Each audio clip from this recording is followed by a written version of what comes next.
हरिवंश नारायण सिंह को दूसरे कार्यकाल हेतु भारतीय संसद के उच्च सदन राज्यसभा का उपसभापति चुना गया। एक राजनीतिज्ञ के रूप में करियर की शुरुआत से पहले वो एक पत्रकार थे। उन्हें 2014 में 6 वर्ष के कार्यकाल हेतु जनता दल द्वारा बिहार राज्य से राज्यसभा के लिए मनोनीत किया गया।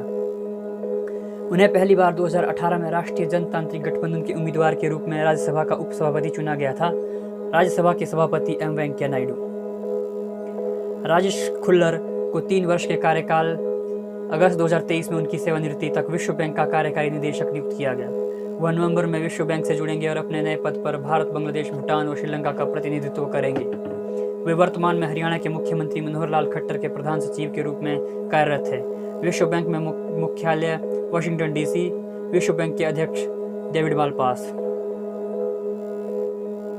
राष्ट्रीय अभियंता दिवस 15 सितंबर को मनाया गया। राष्ट्र के विकास में अभियंताओं के योगदान के सम्मान में प्रतिवर्ष 15 सितंबर को राष्ट्रीय अभियंता दिवस मनाया गया।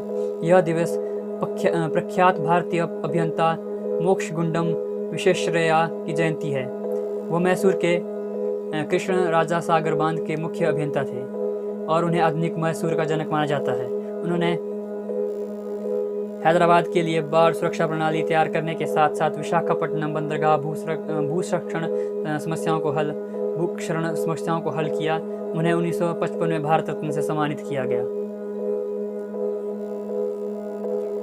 HDFC बैंक के MD आदित्य पुरी को यूरोमनी अवार्ड ऑफ एक्सीलेंस 2020 द्वारा आजीवन उपलब्धि पुरस्कार से सम्मानित किया गया।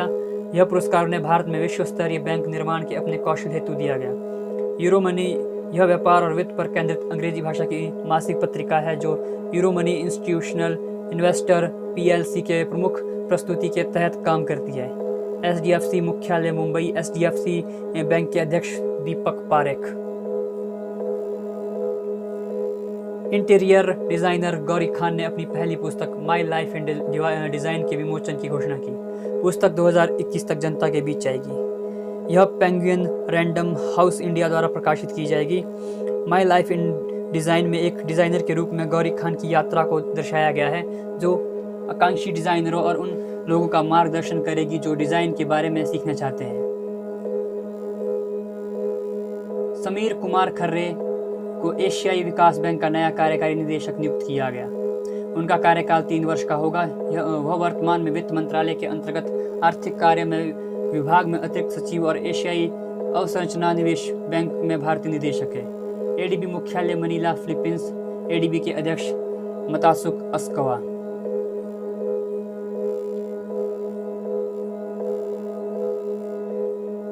योशिहिदे सुगा को पार्टी चुनाव में 377 मत प्राप्त होने के बाद जापान के सत्तारूढ़ लिबरल डेमोक्रेटिक पार्टी का नया प्रमुख और जापान का प्रधानमंत्री पदानुमित चुना गया। प्रधानमंत्री शिंजो आबे का उत्तराधिकारी चुनने हेतु चुनाव हुए थे जिन्होंने स्वास्थ्य समस्याओं के कारण इस्तीफा दे दिया था।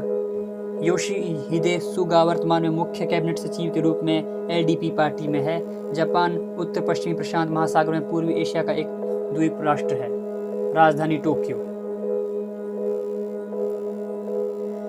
अंतर्राष्ट्रीय लोकतंत्र दिवस 15 सितंबर को मनाया गया। अंतर्राष्ट्रीय लोकतंत्र दिवस प्रतिवर्ष 15 सितंबर को मनाया जाता है जिससे विश्व में लोकतंत्र की स्थिति की समीक्षा करने का अवसर मिलता है।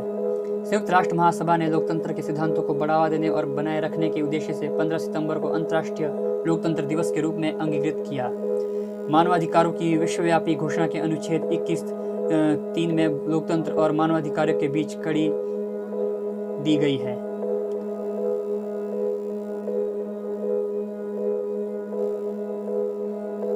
केंद्रीय ऊर्जा मंत्री ने 100 करोड़ के कुल खर्च से बिहार के सहरसा में Kishanganj Darbhanga 400 kV transmission line के LILO निर्माण हेतु आधारशिला रखी। परियोजना से सुपौल, खगड़िया और बेगूसराय जिलों में बिजली आपूर्ति में सुधार होगा।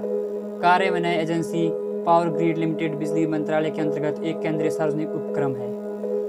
लाइन इन लाइन आउट यह एक विद्युत आपूर्ति प्रणाली का हिस्सा है और हाई वोल्टेज संचारित करता है। यह महंगा लेकिन अधिक सुरक्षित है।